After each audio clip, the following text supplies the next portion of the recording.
Another program that's suddenly sort of back in the spotlight is Nebraska ball too. The men, left for dead, are doing their best impression of that Undertaker meme where he sits up when you thought that all hope was lost. Suddenly they beat 2 ranked teams in a row. And we can kind of talk about them working their way back onto the bubble. But how do you guys process what's gone on here in the last few weeks? Because, again, this team, it looked like it didn't have the effort, didn't look like it maybe had the pieces, and then suddenly it does what it's done the last couple games. Sam, I know you've mentioned you thought they could go and win at Oregon, and they did. Yeah. But, a year ago it was, why can't they win on the road? Now it just seems like from game to game you don't know what to expect. What do you make of what this team's doing lately now, getting back into the conversation? Tom's written a couple of really good columns in the last 3 weeks on Hoiberg and just what he's doing. So I think some of it is Hoiberg's pushing some buttons that maybe he doesn't necessarily wanted to push a month ago, but he has to now, and it worked. I think that's part of it. I thought they could beat Oregon based on what I think Oregon's going through. I've watched, for whatever reason, I'm sitting up and watching late night basketball, waiting for our basketball writers to file their final online versions of stories, which is fine. And Oregon happens to be a team that's been on a lot. And I was watching them, I'm like, Nebraska beat that team. That's about what I thought. Okay. And honestly, Dana Altman, he kind of made the coaching move when they were down 15. And all of a sudden, here comes Oregon. I'm like, I don't know. Is Nebraska going to? And then guess what? Bryce Williams is like, nah, this is my team. So, let's give Bryce Williams credit. He is playing in the last game and a half. He did not play well in the first half against Illinois. He's played like a dude. And if you got the best guy on the floor, you got a chance. And when Bryce Williams is playing like that, he's the best guy on the floor. And so Bryce deserves a lot of credit. This is his team in a lot of ways. Him and Jawan, those two guys are the leaders, and they've led the last 2 games. But Tom, I think has hit on the Hoiberg front, and we shouldn't discount the moves he's making. Yeah, man, college basketball. Here's what's happening. College basketball is a long season, and it can be a roller coaster. And it's so long now, with 18 or 20 conference games, that a lot of stuff can happen. And it's hard to maintain a level. And, okay, we look at Nebraska, we've seen 2 different type of teams. The one that won and played great defense and had Bryce Williams and Juwan Gary taking over, and the one that looked like it was lost. Okay, which one is the real one? Well, I believe it's the one that wins. I believe this is a very good team that has to do things a certain way. They came out of UCLA, they're 12-2. Everybody loves them, and they're up 15 on Iowa, and then the bottom drops out. They get gut punched, and then the worst possible opponent follows that up at Purdue. Yep. And Purdue plays the best game of the year. So all of a sudden, confidence is fragile. It's about being tough, and they forgot they were staggered and forgot what got them there. And frankly, hadn't played a great schedule. Hadn't played anybody like Purdue or Illinois or even Rutgers or USC. Those teams in Hawaii weren't very good. So they built a resume on a lot of easy wins, which is good for confidence. But then when you get hit, you've got to, you can't fall down. You've got to stay, So they took them 6 games to get that. And Hoiberg last week, I've never seen a coach do that before. And very rarely, where he threw a Hail Mary.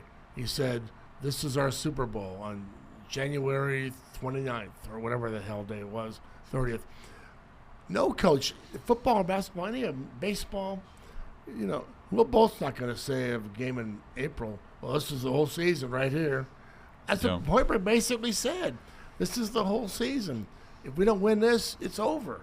And that's a hell of a gamble. But I felt he felt desperate enough. He didn't recognize his team. He knew what they were, but he lost them.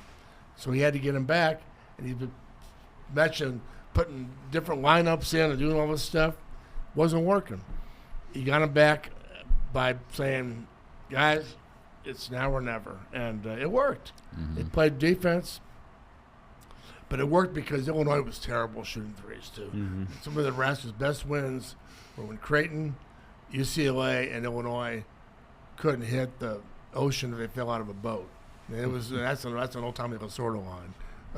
I don't mind stealing. But they were terrible. But it counts. And they got in overtime. And all of a sudden, we saw the light come back on for Bryce Williams. You saw the light. These guys started to. And they took it to Oregon, and now they got to do it again tomorrow night. But this is the team. This is the look. They keep doing this. Great thing about the Big Ten is quad wins everywhere to be had. Next week, Sunday, Ohio State. Next Thursday, Maryland. You get those two at home, you're back where you should be. And, yesterday they were in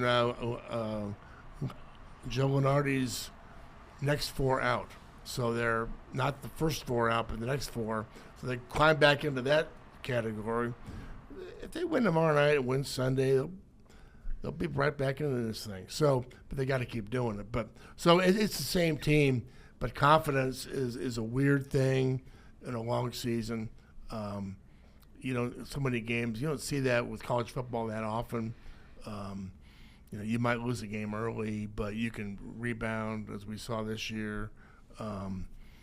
But Ohio State football, what a weird thing. They look like they're done after losing to Michigan, and they get their confidence back. So,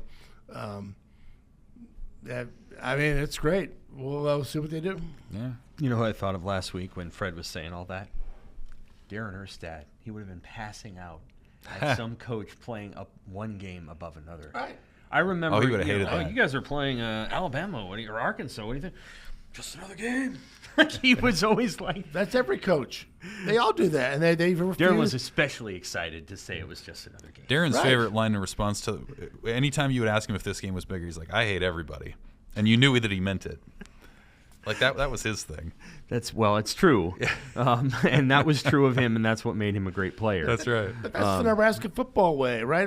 Colorado's not the rival. We don't have a rival, and we don't have a big game. And Tom Osborne, the big games are the ones you lose. And, this was great. It's a Hail Mary, a half-court shot. And he made it. It worked. I think they've got a chance to make the NCAA tournament. Map that out. How does that happen?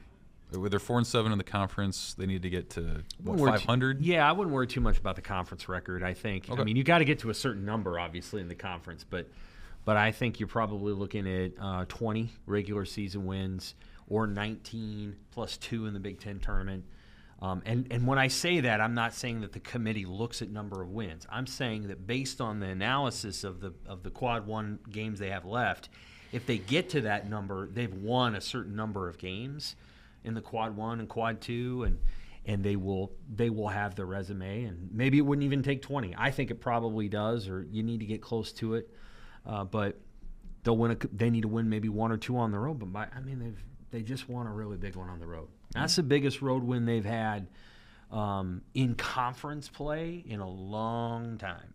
Now they've got the win at Creighton, and you can't take that away because if Creighton wins, let's say Creighton wins tonight or tomorrow night, again at Providence, risky. But then they come home and they beat Marquette, and let's say they beat UConn. Well, I mean, the win over Creighton's an amazing win. And then you've got the win over Oregon, and Oregon's going to the NCAA tournament. They got the 2 big road wins. They get one more somewhere along the way. Oh, you beat Washington and you hold serve at home. Yeah, and they should beat Washington. Then that's 6. The one thing I will say about that game is I think it plays in Nebraska's advantage that Oregon didn't have a great crowd. Tomorrow night, there might be 9 people at that arena. The game tips at 7:30. There won't be a lot of people.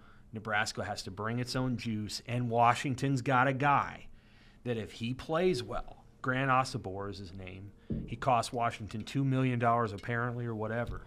If that guy goes off and he goes for 20 and 15, Nebraska's in for a night, and they got to get off to a fast start. They have to take Washington out of that game early and press it on them.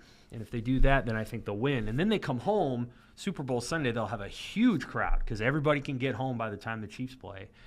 And they can beat Ohio State, and if they beat Maryland, then you're basically right back where you were a month ago after UCLA. So tomorrow night's a big game.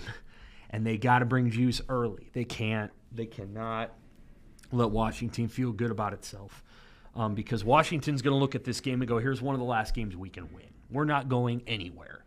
And they're probably not even going to the Big Ten tournament in Washington, but by God, this is one they can win. And they will try very hard to win it, and Nebraska's got to resist that. And if you know what, a 1-point win is good enough. You don't need to win by 30. Just win by 1. We'll see what happens.